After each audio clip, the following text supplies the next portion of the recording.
This is a video on using the AC method.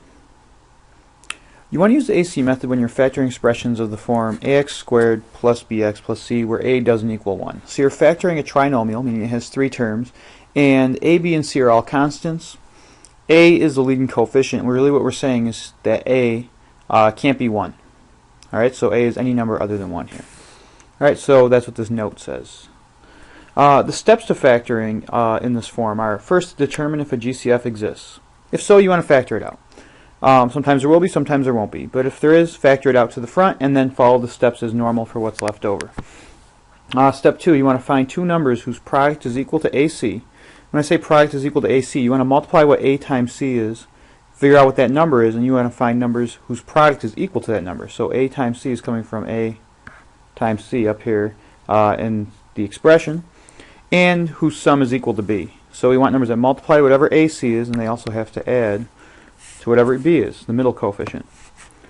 Step 3 is very important. This is what sets the AC method apart from other methods. The AC method is really a rewrite method. It's a way of rewriting the middle term. And it's important to know that you're rewriting here. So you're rewriting the middle term, the bx piece, using the numbers that you found in step 2. Alright? Note, and this is an important note, this is not a factoring step. You're not factoring right away. The AC method is really a method that helps you rewrite a trinomial into 4 terms. So you take something that has 3 terms, you rewrite it in terms of 4 terms. So then your last step here, use factor by grouping, because that's what we use when we have 4 terms. Now let's take a look at a few examples. So the first example, we're going to factor 4x squared minus 13x plus 9. First off, we have 3 terms here. Alright, so that's good. You're looking for a GCF for the entire expression. In this case, all 3 terms don't have a common factor, so you can't factor anything out. So you have 3 terms, there's a number in front of x squared. That tells you that you're going to use, the AC method. Alright, so when you have 3 terms and a number in front of x squared, that's what's going to tell you using AC method. And for the AC method here, we want numbers that multiply to AC. Alright, that's what our steps to do. We want numbers that multiply to AC. Well, AC is, this is A, 4 is A, and C is a positive 9. So we want numbers that multiply to whatever 4 times 9 is. So we want numbers that multiply to 36, and they also have to add to whatever the middle coefficient was. They have to add to B. Well, B is a negative 13. So they have to add negative 13. The numbers that multiply to 36 and add to negative 13, so those numbers are negative 9 times a negative 4. Negative 9 times negative 4 is a positive 36. Negative 9 plus a negative 4 does equal negative 13. So we found these numbers. Remember, these numbers are unique. There's no other way of finding the numbers. So these are the numbers we have to use, negative 9 and negative 4. This is the most important part. This is a rewrite step. Our W here stands for rewrite. Alright, it's a rewrite step. You are not factoring right here. You're rewriting the middle term. The middle term being the negative 13x. The ends will stay the same. So we have 4x squared.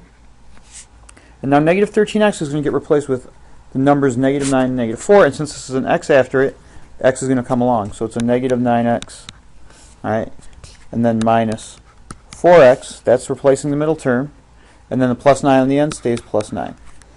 Now the reason we're allowed to do this is because negative 13x is equal to a negative 9x minus 4x, right? That's the same as a negative 13x.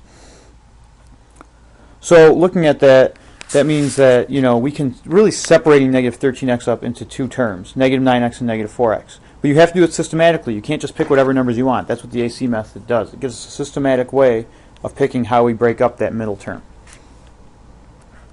Once we've done that, all right, now we're ready. We have 4 terms. We're ready to factor by grouping, and you want to take out a GCF from each group. From the first group of 2, we got 4x squared minus 9x. Well, the 4 and the 9 don't have any common factors, but x squared and x have an x in common, so we're going to factor an x out of those. A negative 4x and a positive 9. They don't have any other numbers in common other than 1. All right, and this doesn't have an x with it, so the only thing you can factor out here is a 1. And since this first term is negative, remember from factoring by grouping, the first term being negative tells you you're factoring out a negative. Since these have a 1 in common, you're going to factor out a 1 here. And you have to do that because otherwise we won't be able to finish our factoring by grouping. So you're factoring out a negative 1. So factoring by grouping means we take out our GCF from each group of 2. So we're going to have, from the first group, we're factoring out x. So you're going to have x out in front. 4x squared factoring out an x means, remember, you're dividing it out, so it's just 4x. Negative 9x dividing out an x gives you just negative 9. So it's factoring the x out of that first group. Next, we want to write our next our GCF of the second group, which is a negative 1. Remember, the negative came from that first term, and you have to have it there, so it's a negative 1. All right, times, if I divide out a negative 1 from each term, a negative 4x divided by a negative 1, that's what you're doing when you're factoring it out. A negative divided by a negative makes it a positive. All right, and then 4x divided by 1 is just still 4x. So it's a positive 4x because we did a negative divided by a negative. Here we get a positive 9 divided by a negative 1, so it's going to leave us with a negative 9 here. Once you're here, you've created two terms that have a common factor. In other words, what matches here? Well, 4x minus 9 matches with 4x minus 9, so we're going to bring that out to the front. And then what's left over for each term? Well, we have x and then minus 1. And now we factored it. All right, you have two things being multiplied together, so it's factored. You could always check this by foiling and making sure you get the original statement. Another note that I have to make here is that, the order that I made this negative 9 and negative 4, it doesn't really matter here as long as you have them with the correct signs on them. So you could have wrote this as negative 4x minus 9x. The middle steps would have looked different, but you get the same answer in the end. Let's take a look at another example. So we have 8x squared minus 26x minus 27. The first thing you should look for here is to make sure that if there's a GCF for all the terms that appear. And in this case, 8x squared, 26x, and 7 don't have any common factors, so there's no GCF to factor out. We have three terms, and the coefficient of x squared, the leading coefficient, is 8. So it's not equal to 1. That's what's telling us that you have to use AC method. There's a number in front of my x squared there. And remember, we want numbers that multiply to whatever AC is. Well, AC is equal to, remember, A is whatever's in front of x squared, so it's 8 times negative 7 is what C is. All right, make sure you take the sign with it. So we want numbers that multiply to a negative 56, and they also have to add to whatever B is, the middle coefficient, which is a negative 26. All right, so numbers that multiply to a negative 56 and add to a negative 26, well, those numbers are going to be a negative 28 and a positive 2. Because negative 28 times 2 does give us negative 56. Negative 28 plus 2 does give us negative 26. Remember, these numbers are unique. Now, once we have these numbers, remember, the next step, and it's very important you realize this, is a rewrite step. All right, you're just rewriting this original expression, and what you're rewriting is the middle term. You're breaking up this middle term based on the numbers you found here. So the ends are going to stay the same. So you're going to have 8x squared. All right, and then minus 26x is what we're replacing. We're replacing with the numbers we found here, and then since this has an x after it, you're just going to put x after each of them. So it's going to be minus 28x plus 2x, and then minus 7 stays on the end. So we replaced the negative 26x with negative 28x plus 2x, which is okay because negative 28x plus 2x does equal negative 26x. Remember, you have to find these numbers systematically. You can't just break them up however you want. All right, once we're there, we've got four terms. When you have four terms, remember, you use factor by grouping. So we got this group of 2 and this group of 2.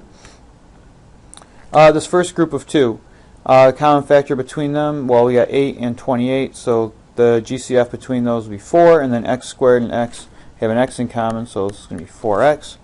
The GCF between the second group of 2, we got 2x and a negative 7.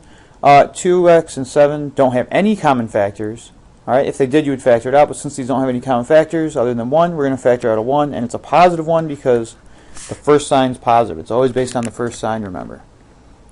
Now we're going to factor out the GCF from each group. So I'm going to have 4x here being factored out of the first group. We got 8x squared divided by 4x. That's what you do when you factor it out. 8 divided by 4 is 2. X squared divided by x just gives you x. And then we had a negative 28x divided by 4x. Negative 28 divided by 4 makes it a negative 7. X divided by x cancels out to a 1. So we have 4x times 2x minus 7 just from that first group. From the second group, remember, you're going to write whatever the GCF is out in front with the sign. The sign is a positive because of that sign, so it's a positive 1. And then parentheses factoring out a 1. Well, 2x divided by 1 is just 2x. Negative 7 divided by 1 is negative 7. All right, once you're here, all right, now you've got two terms, each with something in common. 2x minus 7 is what they have in common, so that's what matches. That'll go in front. Times, in your second set of parentheses, whatever's left over, so it's 4x plus 1. And then you have it. It's factored. You could always check this by foiling, remember, and making sure you get the original expression. Alright, here's another one for you to try on your own.